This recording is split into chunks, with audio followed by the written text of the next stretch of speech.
Alors la première chose à savoir quand on veut travailler avec la trigonométrie dans le triangle rectangle, c'est le vocabulaire. Donc le vocabulaire, il n'est pas très compliqué.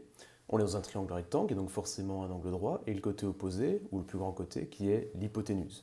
Oui. La seule différence, c'est que quand on va travailler avec la trigonométrie avec les angles aussi du triangle, les angles aigus du triangle rectangle, ce qui n'était pas le cas avec le théorème de Pythagore, il y a deux côtés ici qui vont changer de nom en fonction de l'angle qu'on regarde. Donc j'ai nommé cet angle-ci alpha et cet angle-ci bêta. Alors, si je regarde l'angle alpha, j'ai un côté qui est opposé à l'angle alpha. Ce côté, c'est le côté opposé. Voilà, c'est tout à fait normal. Si je regarde l'angle bêta, le côté opposé, c'est donc l'autre, c'est donc celui-ci, le grand côté de l'angle droit, alors que là, c'était le petit côté de l'angle droit. Maintenant, si je regarde alpha, il y a également un autre côté, un côté qui est collé à l'angle. Si un côté est collé à l'angle, qu'on a un côté commun, on appelle ça du coup un côté adjacent. Même chose pour bêta.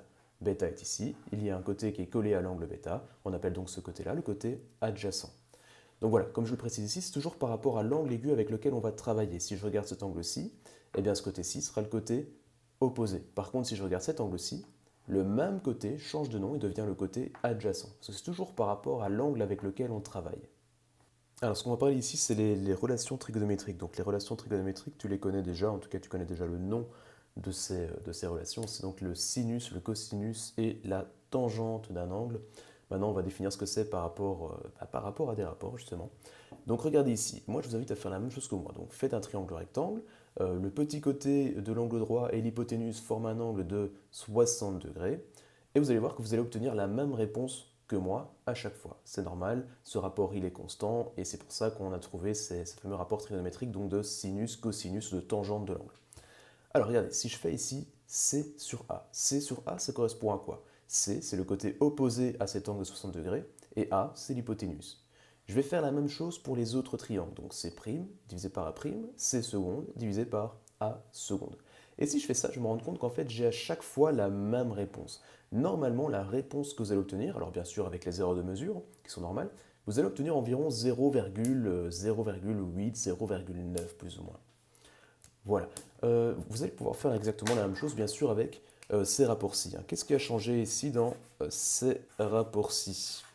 Je divise toujours par l'hypoténuse, mais au lieu de prendre le côté qui est opposé à l'angle, vous avez vu, j'ai pris le côté orange, c'est le côté qui est adjacent à l'angle. Et encore une fois, ces rapports vont être égaux. Alors si je regarde combien ça donne, normalement, vous devriez trouver...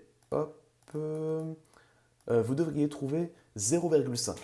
Dernier cas, C sur B. Donc qu'est-ce que j'ai fait ici? J'ai étudié le rapport de C sur B, donc le rapport du côté opposé à l'angle sur le côté adjacent à l'angle. Et encore une fois, j'ai tout ça qui est constant, c'est normal, puisque dans ce cas-ci, on va parler de la tangente de l'angle. Donc à partir du moment où je regarde un angle, que je veux diviser le côté opposé à l'angle par le côté adjacent à l'angle, en fait ce que je fais simplement, c'est que je calcule la tangente de l'angle. Alors donc si on résume, on a trois relations trigonométriques. C'est le sinus de l'angle, le cosinus de l'angle et la tangente de l'angle. Comment est-ce qu'on peut les calculer? À chaque fois que je dis de l'angle, de l'angle, de l'angle, c'est-à-dire que je regarde un des deux angles aigus. Si je regarde par exemple l'angle aigu qui est ici, l'angle alpha, le sinus de l'angle, ce sera le côté opposé. Donc je l'ai appelé O pour côté opposé, je parle bien sûr de la longueur du côté opposé, divisé par la longueur de l'hypoténuse.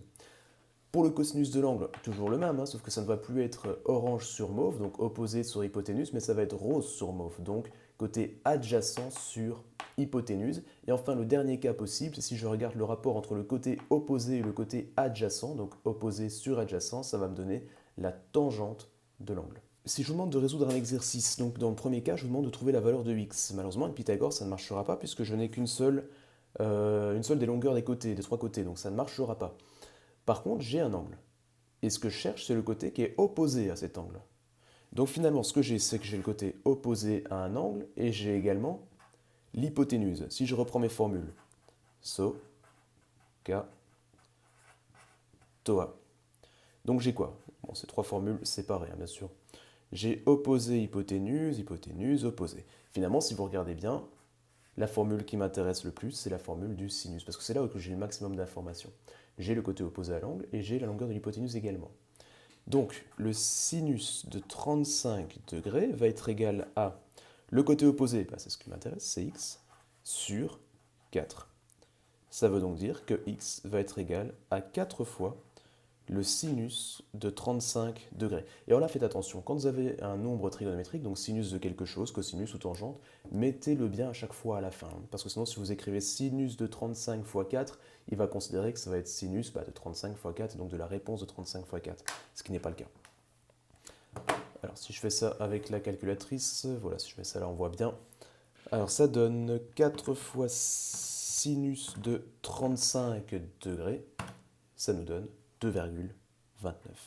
Donc, x est égal à environ, bien sûr, 2,29.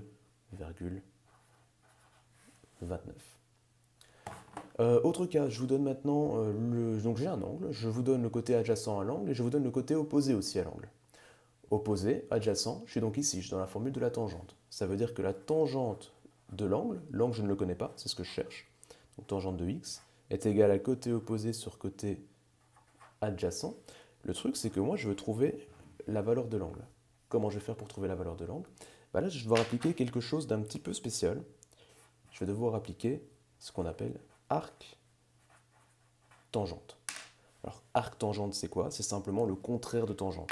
Une arc tangente va annuler une tangente. Tout comme un arc sinus va annuler un sinus et un arc cosinus va annuler un cosinus.